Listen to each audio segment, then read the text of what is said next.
নমস্কার বন্ধুরা, আজকের এই ভিডিওতে আমি আপনাদের দেখাবো মুরগির জন্য সবচেয়ে জনপ্রিয় সমস্ত রকমের ওষুধ সম্পর্কে। ভ্যাকসিন, কৃমির ওষুধ, অ্যান্টিবায়োটিক, ভিটামিন এবং একটি সম্পূর্ণ রুটিন প্ল্যান আমি বলে দেবো এই ভিডিওতে। আপনি যদি এসএল মুরগা, টিয়া ঠোঁটের মুরগি বা যে কোনো জাতের মুরগি পালন করে থাকেন, তাহলে এই ভিডিওটি আপনার জন্য খুবই গুরুত্বপূর্ণ।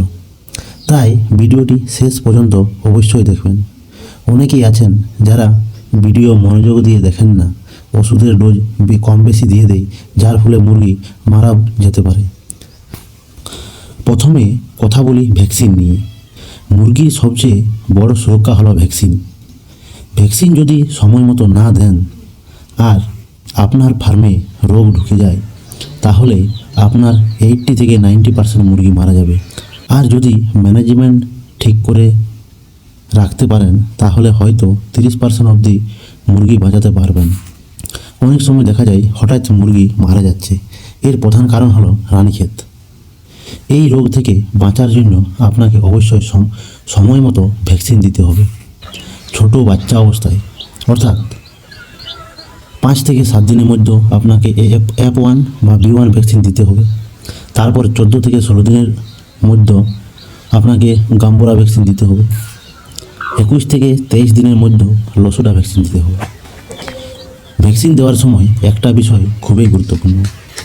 ভ্যাকসিন সব সময় ঠান্ডা পানিতে মিশিয়ে দিতে হবে এবং এই ভ্যাকসিন যেন 2 ঘন্টার মধ্যে শেষ হয়, অর্থাৎ 2 ঘন্টার মধ্যে খাইয়ে আপনাকে শেষ করতে হবে।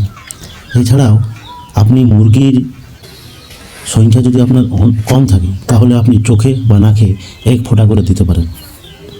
মনে রাখবেন, ভ্যাকসিন ঠিকমতো না দিলে আপনার পুরো ফার্ম ঝুঁকিতে পড়তে পারে। যদি কোনো ওষুধ সম্পর্কে ডিটেলস জানতে চাও, তাহলে অবশ্যই কমেন্ট করে জানাবেন। সেই ওষুধ সম্পর্কে আমি সম্পূর্ণ তথ্য দিয়ে আপনাদেরকে সাহায্য করার চেষ্টা করব। কতটা পরিমাণ দিতে হবে, কোন টাইম দিতে হবে, কত ওজনের মুরগিকে কতটা দিতে হবে, সমস্ত কিছু বলে দেবো। এরপর কথা বলি কৃমির ওষুধ নিয়ে।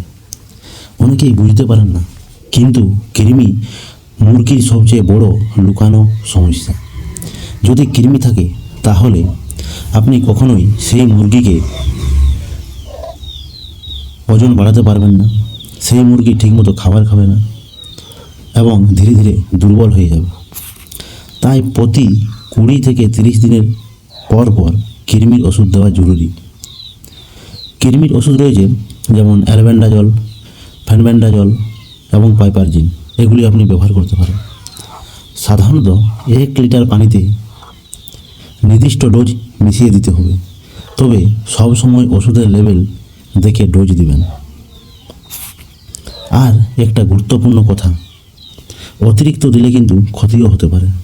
তাই আপনাকে সঠিক পরিমাণে ওষুধ প্রয়োগ করতে হবে। এরপর কথা বলবো অ্যান্টিবায়োটিক নিয়ে। অনেকেই একটা বড় ভুল করে সামান্য কিছু হলেই অ্যান্টিবায়োটিক দিয়ে দেয়। এটি কিন্তু একেবারে ভুল সিদ্ধান্ত। অ্যান্টিবায়োটিক শুধু তখনই ব্যবহার করবেন যখন মুরগি অসুস্থ হয়েছে, যেমন সর্দি কাশি, পাতলা পায়খানা, খাবার খাচ্ছে না বা মুরগি ঝিমিয়ে থাকছে। এই সময় অ্যান্টিবায়োটিক ব্যবহার করুন। এই সময় আপনি ডক্সিসাইক্লিন ওষুধ দিতে পারেন। এছাড়াও সিপ্রোফ্লক্সিন এটাও দিতে পারেন। এগুলি অ্যান্টিবায়োটিক হিসাবে কাজ করে।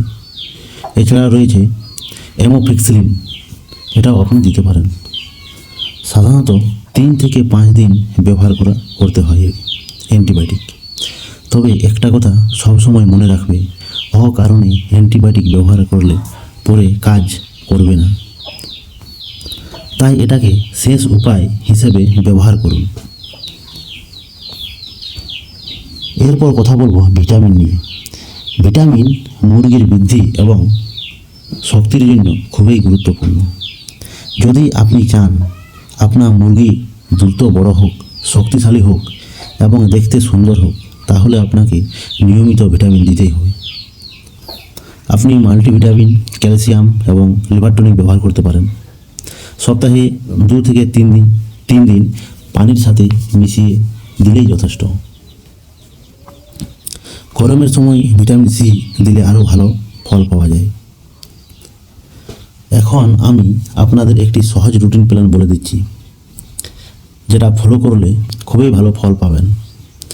সপ্তাহে 2 দিন ভিটামিন দিন, 1 দিন ক্যালসিয়াম দিন, 1 দিন লিভার টনিক দিন, বাকি দিনগুলিতে স্বাভাবিক পানি দিন।